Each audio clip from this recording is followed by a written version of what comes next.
बस इस शरीर को अब शिवालय बना दो। यह शरीर कैद खाना नहीं, यह शरीर शिवालय है। यह शरीर मुक्ति का द्वार है। यह शरीर जो मिला है एक शिव भक्त को, उसका मस्तक कैलाश है, उसकी दोनों आंखें सूर्य और चंद्रमा है। आत्मा शिवलिंग है।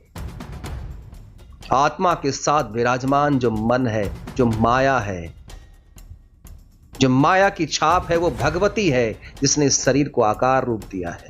इस शरीर को शिवालय बना दिया। यही एक शिव भक्त की सार्थकता है। तब तुम्हारे साथ हर कदम एक शिवालय चलता रहेगा, हर कदम शिव चलते रहे। हर हर महादेव। गुरु श्री काशी विश्वनाथ और माता अन्नपूर्णा के चरणों में प्रणाम करता हूं। नंदीश्वर गुरु शिष्य परंपरा के संचालक नंदीश्वर को मैं प्रणाम करता हूं। इस परंपरा के संरक्षक काशी के कोतवाल श्री काल भैरव को मैं नमन करता हूं। समस्त काशी को प्रणाम करता हूं। मां गंगा को प्रणाम करता हूं। आप सभी महादेव भक्तों और महादेव शिष्यों को मैं प्रणाम करता हूं। उम्मीद करता हूं कि आप सबकी भक्ति अपने चरम पर होगी और प्रभु की सानिध्यता प्राप्त हो रही होगी। मैं तो बस एक माध्यम हूं, जिसके माध्यम से जो विचार, जो प्रेरणा मेरे मन मस्तिष्क में, जो मेरे हृदय के धरातल में कहीं से भी उपजती है, मैं उसे आप सबके समक्ष अपने शब्दों में, अपने भाव में प्रस्तुत करने का प्रयास करता हूं। आज का जो विषय है वो थोड़ी सी साधना से संबंधित है, थोड़ी सी उन भक्तों के लिए है जिन्हें लगता है कि साधना के स्तर को थोड़ा ऊपर उठाना है।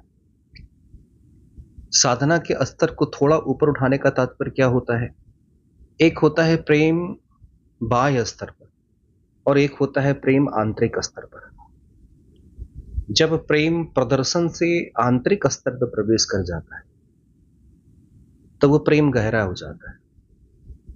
जब साधना मौन होकर होनी प्रारंभ हो जाती है, जब मैं अगर सरल शब्दों में कहूं कि जब आपकी साधना आपके मुख से नहीं, आपके मौन से बोलने लग जाती है, जब आपके भीतर एक शंख गूंजने लग जाता है, आपके भीतर एक नाद गूंजने लग जाता है, आप बिल्कुल एक सामान्य व्यक्ति की तरह प्रतीत होते हैं, जहां पर सब कुछ सामान्य होता है। अन्य लोगों की तरह आप भी हाड़ मांस के बने होते हैं, आप भी सामान्य दिखते हैं जैसे अन्य लोग दिखते हैं, परंतु आपके भीतर कुछ ऐसा फलित हो रहा होता है जो आपको अन्य से अलग करता है। यहां पर एक साधक की बात हो रही है। यदि आप साधना के पथ पर चलना चाहते हैं तो उसकी प्रारंभिक सीढ़ी क्या होनी चाहिए? एक शिव साधक के साधना की प्रारंभिक सीढ़ी क्या होनी चाहिए? एक साधक सर्वप्रथम जब भक्ति की शैशवा अवस्था में होता है, जब वह साधना की शैशवा अवस्था में होता है, तो वो मंदिर जाता है, वो शिवलिंग पर जल चढ़ाता है, वो नमः शिवाय का उच्चारण करता है, वो स्तुतियां गाता है, वो तरह तरह के स्तोत्रों से प्रभु को रिझाने की कोशिश करता है, वो अपने शब्दों से प्रभु को पुकारता है। लेकिन जब उसकी साधना गहरी होने लग जाती, जब उसकी साधना धीरे धीरे धीरे धीरे अपने उस निचले तल से, अपने मूलाधार से थोड़ा ऊपर उठना प्रारंभ होती, तब वह आंतरिक स्तर पर गूंजने लग जाती। ये ठीक वैसे ही है कि जब तुम्हें कोई प्रेम करता है, वह जब तक शब्दों से कहता है, जब तक वह अपने भाव भंगिमाओं से प्रकट करता है, तो तब तक वह बाह्य प्रतीत होता है, परंतु जब वह प्रेम आंतरिक स्तर पर होता है तो वह प्रेम मौन हो जाता है और उसकी आंखें, उसके शब्द, उसके भाव, उसकी भंगिमाएं, उसके शरीर से, उसके शब्दों से उत्पन्न तरंगें इस बात की सूचना देना प्रारंभ कर देगी कि भक्ति फलित होना प्रारंभ होगी। तो यहां उन भक्तों के, उन साधकों के लिए बात है जो अपनी भक्ति की कोटि को, भक्ति के स्तर को थोड़ा ऊपर ले जाना चाहते हैं। तो ऊपर अगर उठना चाहते हैं तो आपको सबसे पहले एक बात स्मरण में रखनी पड़ेगी, आपको भीतर की तरफ प्रवेश करना। जिस शिवालय को तुम अब तक बाहर देखते हो, उस शिवालय को आपको अब अंदर देखना पड़ेगा। जिस शिवलिंग को आप बाहर देखते हो, उस शिवलिंग को भीतर देखना पड़ेगा। जिस जल के उस धार को तुम शिवलिंग पर बाहर गिराते हो, अब उसे भीतर गिराना पड़ेगा। जिस नैवेद्य को तुम बाहर लगाते हो, जिस भोग को तुम बाहर लगाते हो, उस नैवेद्य और उस भोग को अब भीतर लगाना पड़ेगा। तुम जिस डमरू के नाद को बाहर सुनते हो, उस डमरू के नाद को तुम्हें भीतर की तरफ सुनना पड़ेगा। जिस दीपक से आप आरती करते हैं, उन आरती को आपको भीतर देखना पड़ेगा। जिस पुष्प को आप बाहर अर्पित करते हैं, उस पुष्प के उस सुमन को भीतर अर्पित करना पड़ेगा। सरल शब्दों में अगर मैं कहूं, एक साधक की साधना तभी सफल होती है, महादेव की साधना तभी सफल होती है जब तुम बाहर से भीतर की तरफ आओ। आप देखिए ना, हमारे महादेव भी क्या कर रहे हैं? हमारे महादेव भी साधना में तल्लीन है, आंखें बंद कर ध्यानस्थ हैं। यह इस बात को प्रतीकात्मक रूप से एक साधक के समक्ष, एक भक्त के समक्ष इस बात की अभिव्यक्ति प्रस्तुत करती है। तुम्हें भी उसी भांति भीतर की तरफ प्रवेश करना पड़ेगा। अब एक शिवालय जो तुमने बाहर देखा है, अब उस एक शिवालय को भीतर उतारना पड़ेगा। अपने भीतर के शिवालय को देखना पड़ेगा। अब अपने हृदय को शिवालय बना दो। अब उस शिवालय में महादेव की उस शिवलिंग को स्थापित करो। उस शिवालय में उस देह को ही शिवालय बना दो। लोग इस देह को कारागार कहते हैं ना कि आत्मा इस कारागार में फंसा हुआ है। लेकिन जानते हैं, मैं थोड़ा इसे अलग दृष्टिकोण से देखता हूं। मेरा मानना है कि यह शरीर जो है वो कारागार नहीं है। यह शरीर एक शिव भक्त के रूप में मेरा मानना है कि यह शरीर दरअसल कारागार ना होकर के यह शिवालय है। जिस तरह शिवालय का अपना एक ढांचा होता है, वैसे ही शरीर का एक ढांचा है। जिस तरह शिवालय के भीतर शिवलिंग होता है, उसी प्रकार भीतर आत्मा बैठी है। जिस दिन एक शिव भक्त को, जिस दिन एक महादेव के भक्त को इस तत्व की समझ हो जाएगी, जिस दिन वो इस तत्व से अवगत हो जाएगा कि यह एक शिव भक्त के लिए एक शरीर कारागार नहीं, इस शरीर शिवालय है। ये जो हाड़ मांस का शरीर दिखता है, ये शिवालय है। भीतर एक ज्योतिर्लिंग बैठा हुआ है और वह ज्योतिर्लिंग हमारी आत्मा है, वही शिव है। जब एक साधक अपनी आंखें बंद कर इस शरीर के भीतर अपने आत्मा रूपी लिंग को देखे, तो वह इस बात को जान ले कि उसी वक्त उसका शरीर शिवालय हो जाता है। जिस प्रकार वह अपने उस शिवलिंग पर बाहर जल अर्पित करता है, उसी प्रकार एक साधक अपने श्वासों पर जब आ जाए, अपने आती जाती सांसों से उस आत्मा के उस स्पंदन को जब स्पर्श करता है, तब वह प्रतिपल जल अर्पित कर रहा होता है। श्वास के साथ जो शीतलता है, उस शीतलता को वह अपनी आत्मा के साथ जब लयबद्ध करता है, तब उसी वक्त अभिषेक प्रारंभ हो जाता है। जब आप श्वास लेते हैं, भीतर की तरफ जाता है, तब वह आत्मा के चुंबकीय क्षेत्र से स्पर्श करता है, पुनः बाहर आता है। ठीक उसी प्रकार से जैसे शिवालय में आप जल चढ़ाते हैं और उस जल की शीतलता के माध्यम से महादेव को आप प्रसन्न करना चाहते हैं, ठीक उसी प्रकार इस शरीर के भीतर बैठे वो जो शिवलिंग है, उस शिवलिंग को अपने श्वासों के जलधार से स्पर्श करने की कोशिश करिए। अपने श्वासों पर ध्यानस्थ हो जाइए और उस आत्मा रूपी शिवलिंग को महसूस करिए, उस पर इस श्वास को अर्पित करिए। लयबद्ध हो जाइए अपने श्वास के साथ। इन दोनों आंखों को, एक को चंद्र की आरती, दूसरे को सूर्य की आरती बनाकर मूंद कर उसे अपने आत्मा में समेट लीजिए। यह जो आत्मा रूपी लिंग है, यह सहस्त्रार्थ पर स्थित है, इस मस्तक के इस स्थिति पर स्थित है। जिस प्रकार आप आरती करते हैं, दीपक से आरती करते हैं, ठीक उसी प्रकार से इन दोनों आंखों को उठाकर, इन दोनों आंखों को बंद कर, इसके पुतलियों को उठाकर उस सहस्त्रार्थ की तरफ ले जाइए और ध्यानस्थ हो जाइए। आरती प्रारंभ हो जाती है। एक आरती चंद्रमा के आंख का, तो एक आरती सूर्य के आंख का। जब दोनों आंखें उस शिवलिंग पर, उस आत्मा रूपी शिवलिंग पर जब स्पर्श कर जाती है, उसी वक्त आरती प्रारंभ हो जाती है। ध्यान रखिए, मैं बहुत गूढ़ रहस्य की बात कर रहा हूं। यहां पर सिर्फ मैं कर्मकांडों की बात नहीं कर रहा हूं। अब यहां पर यदि मेरी बातों को समझना है तो तुम्हें कर्मकांडों से परे होना पड़ेगा। जब तक तुम कर्मकांडों में फंसे रहोगे तब तक तुम भीतर की बात को समझ नहीं पाओगे। अभी जो मैं कह रहा हूं उस तत्वगत बात को समझ नहीं पाओगे। इसलिए अगर आप समझना चाहते हो कि मैं क्या कहना चाह रहा हूं, इसके लिए अपने भीतर के भाव के स्तर को उच्च कोटि का ले जाना पड़ेगा कि अब बाहर नहीं, अब भीतर की यात्रा है।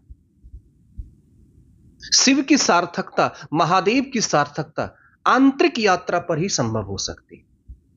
सिर्फ जब तक बाहर जल चढ़ता रहेगा और भीतर का शिव भूखा रहेगा, भीतर का शिव जलता रहेगा, वह आत्मा जलती रहेगी काम क्रोध लोभ मोह ईर्ष्या के अग्नि में, विष में। जब तक वह शिव जलता रहेगा तब तक बाहर का भी साधना अधूरा रहेगा। लेकिन जैसे ही भीतर का जो आत्मा रूपी शिवलिंग है, जब काम क्रोध लोभ मोह को पृथक करने की बात हो जाती है, जब उस काम क्रोध लोभ मोह रूपी जो हलाहल है, इसके जलन से जब तुम्हें यह आभास होता है कि इस शिवलिंग को भीतर शांत करना है, तब तुम अपने श्वासों के ठंडक से उस आत्मा को स्पर्श करते हो और उसी वक्त वह शिवलिंग जलाभिषेक से संतृप्त हो जाता है।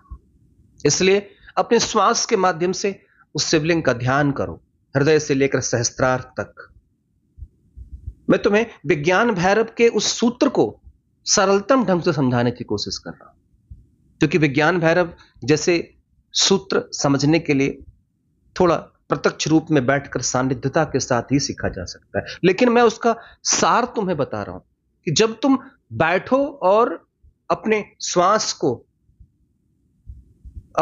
पर लयबद्ध हो जाओ, श्वास पर एकाग्र हो जाओ और यह महसूस करो कि वह मस्तक के उस ऊपर रखे शिवलिंग को स्पर्श करता है, उस आत्मा को स्पर्श करता है। शिव भीतर विराजमान है, वह लिंग आत्मा के रूप में विराजमान है। वो शिवालय है या शरीर। दोनों आंखों को चंद्रमा और सूर्य की तरह आरती की थाली बनाकर उन्हें महादेव के साथ तारतम्य बना दो। दोनों आंखों की पुतलियों को ऊपर उठा दो और जाकर शिव के साथ लयबद्ध हो जाओ। इस प्रकार से अपना आचरण रखो कि यह मुख कुछ ऐसा भोजन नहीं करेगा जिससे भीतर बैठे शिव को तकलीफ हो जाए। कुछ भी ऐसा खाद्य पदार्थ या शरीर ग्रहण नहीं करेगा जिससे अंदर बैठी जो आत्मा है उसे कष्ट पहुंचे। इसलिए जब तुम भोजन भी करोगे तब उस आत्मा रूपी जो शिवलिंग है, ये जो शरीर के भीतर बैठा हुआ शिवलिंग, उसके लिए तुम भोग अर्पित कर रहे हो। फिर वह भोजन भी तुम्हारा प्रसाद बन जाएगा। तब तुम भोजन नहीं कर रहे हो, तब तुम यह सोचकर भोजन कर रहे होगे कि जो कुछ भी मैं खा रहा हूं, जो कुछ भी मैं पी रहा हूं, वह भीतर बैठी हुई आत्मा को प्राप्त हो रहा है। वह आत्मा रूपी जो लिंग है, जो शिवलिंग भीतर बैठा हुआ है, इस शिवालय के भीतर जो आत्मा रूपी जो शिवलिंग है, जो शिव है, उसे मैं अर्पित कर रहा हूं। तब तुम्हारा भोजन भी प्रसाद बन जाएगा, तब तुम्हारा भोजन भी भोग बन जाएगा। वो जो नैवेद्य का भोग लगाते हो बाहर ना, वो नैवेद्य का भोग भीतर ही लग रहा है। फिर तुम्हारे कान कुछ भी अपशब्द सुनने की चेष्टा नहीं करेंगे। हर पल इन कानों से उसी संगीत की ध्वनि को सुनने की चेष्टा होगी जहां पर शिव का नाम होगा, महादेव का नाम होगा, महादेव के स्तोत्र होंगे। क्यों? इसी कर्ण की ध्वनि के साथ, इसी कान के माध्यम से वह स्तोत्र शिव के उस आंतरिक स्तर पर, जो सूक्ष्म स्तर है, जो आत्मा का स्तर है, उसको स्पर्श करती है। इसलिए यह कान कभी भी अपशब्द सुनना पसंद नहीं करेगी, कुछ भी ऐसा सुनना पसंद नहीं करेगी जो महादेव और शिव से पृथक हो। वो सदैव उस नाद को, उस संगीत को, उस ध्वनि को स्वीकार करेगी जो शिव से संबंधित हो।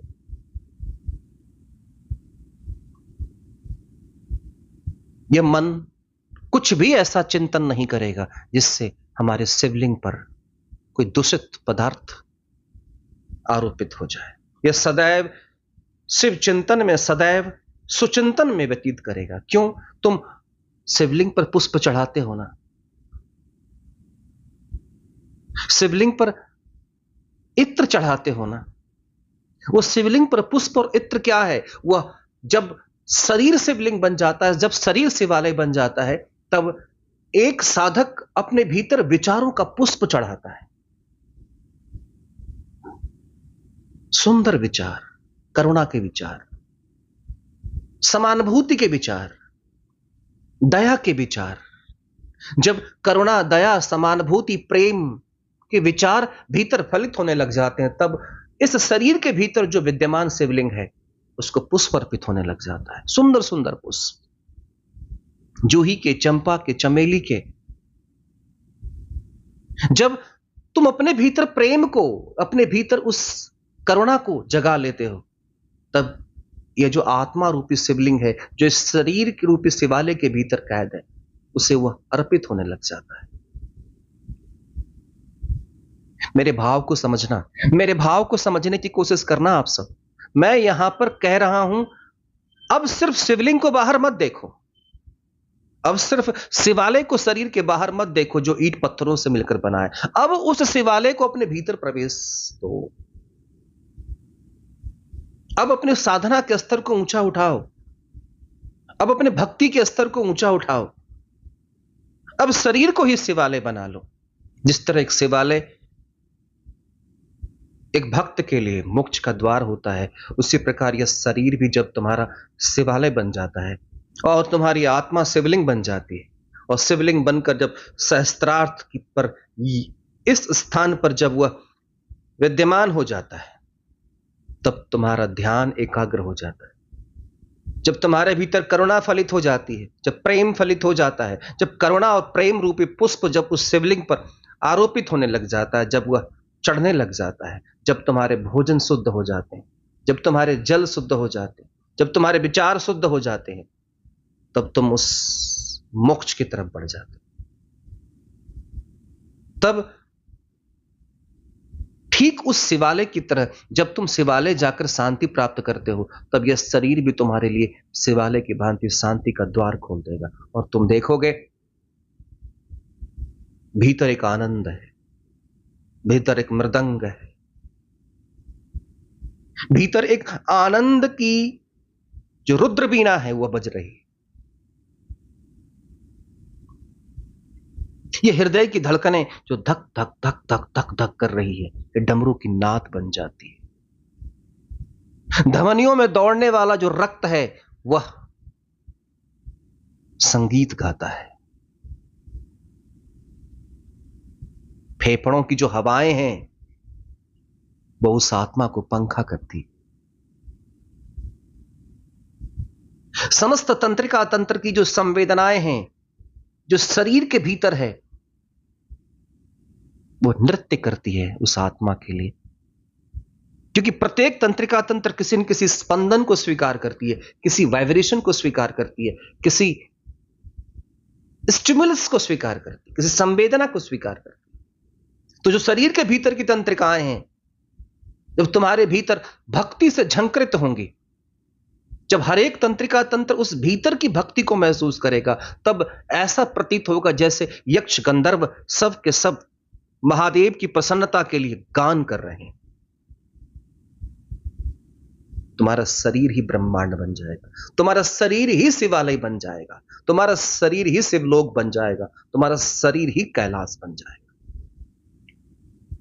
जब चाहो जहां चाहो इस कैलाश को ले चलो, जब चाहो जहां चाहो इस शिवालय को ले चलो।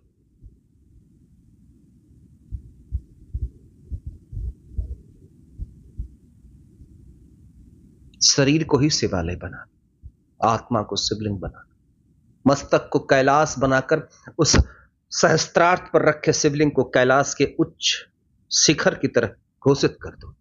दोनों आंखों को सूर्य और चंद्रमा बनाकर आरती की थाल सजाकर उसे अपने सहस्त्रार्थ की तरफ मोड़ दो।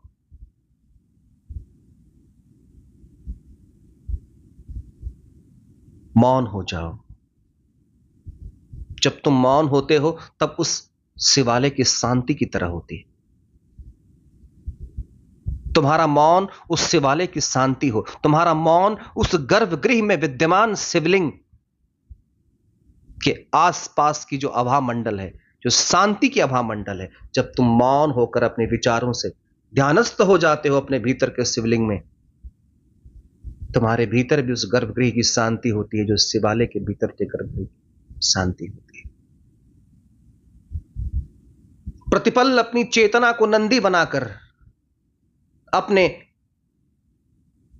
आत्मा की तरफ मोड़ दो और उस आनंद की प्रतीक्षा करो, उस परमानंद की प्रतीक्षा करो। जिस तरह एक शिवालय के भीतर नंदी बैठा रहता है और अपने शिव के आदेश का शिव को निहारता रहता है, उसी प्रकार अपनी चेतना को, अपने मन को नंदी बनाकर तुम उसे अपनी आत्मा की तरफ मोड़ दो कि हे मन, ए मन रूपी नंदी, तुम सिर्फ और सिर्फ कहीं देख तो आत्मा की तरफ देख, उस आत्मा रूपी शिवलिंग की तरफ देख और तू भी शिवमय हो जा।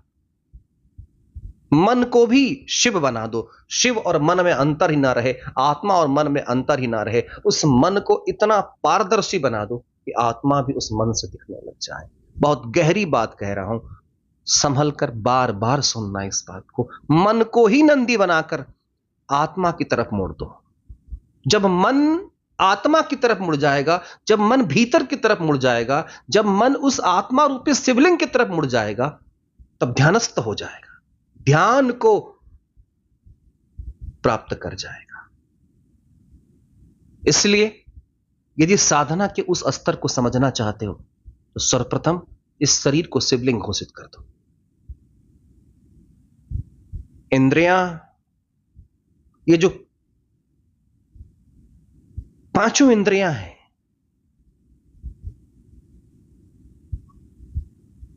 ये पांचों इंद्रियां उस शिवलिंग की सेवा में लगा दो। जिस प्रकार कोई शिवालय को साफ कर रहा होता है, कोई शिवालय में झाड़ू लगा रहा होता है, कोई शिवालय में के फूल पत्तियों को साफ कर रहा होता है, कोई शिवालय को जल से धो रहा होता है। सबके अपने अपने काम होते हैं। तुम अपने इन पांचों इंद्रियों को अपनी आत्मा की सेवा में लगा दो। आत्मा की सेवा में लगाने का तात्पर्य क्या है? इन पांचों इंद्रियों को समेट कर अपनी आत्मा में अपने भीतर स्थित करके उस शिवलिंग को देखो, उस शिव को देखो, उस भगवती को देखो, शिव और पार्वती को देखो। इन पांचों इंद्रियों को समेटकर भीतर विद्यमान महादेव और महादेवी जो आत्मा में विद्यमान है, शिव, उनके चरणों में समर्पित कर दो, उनकी सेवा में लगा दो। इन पांचों इंद्रियों के माध्यम से अपने भीतर के काम करो, लोभ मोह का परिमार्जन करो, सेवा में लगा दो।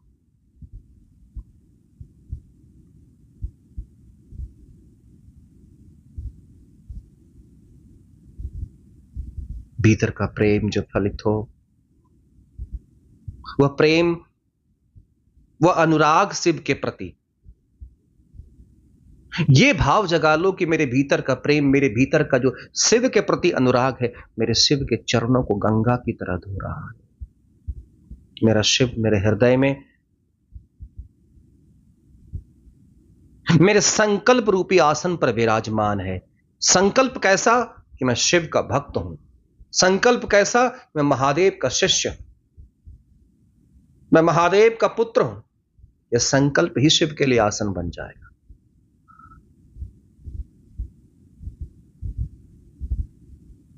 तुम्हारे भीतर का यह भाव कि हे शिव, आप मेरे पिता हैं, तो गणेश बन जाएगा यह भाव,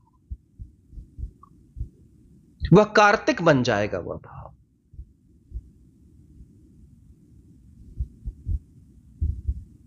अपनी समस्त ऊर्जा को, अपने भीतर के मूलाधार की ऊर्जा को ऊपर उठाकर धीरे धीरे धीरे धीरे ऊपर की तरफ संचारित करो, नाग बासुकी की तरह।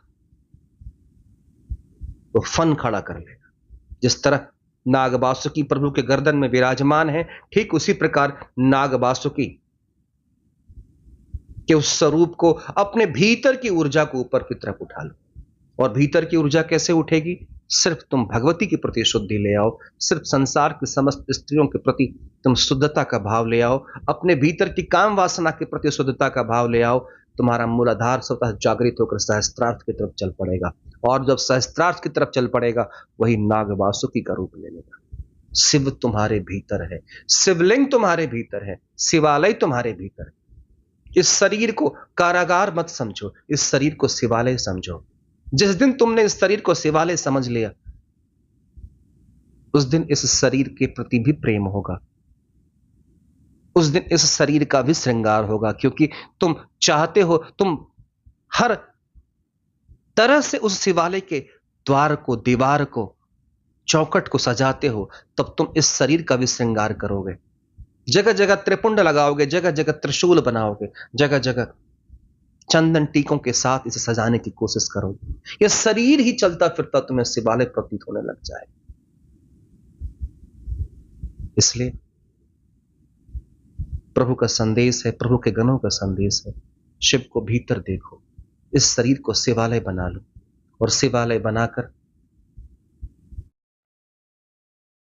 साधना में उतरो।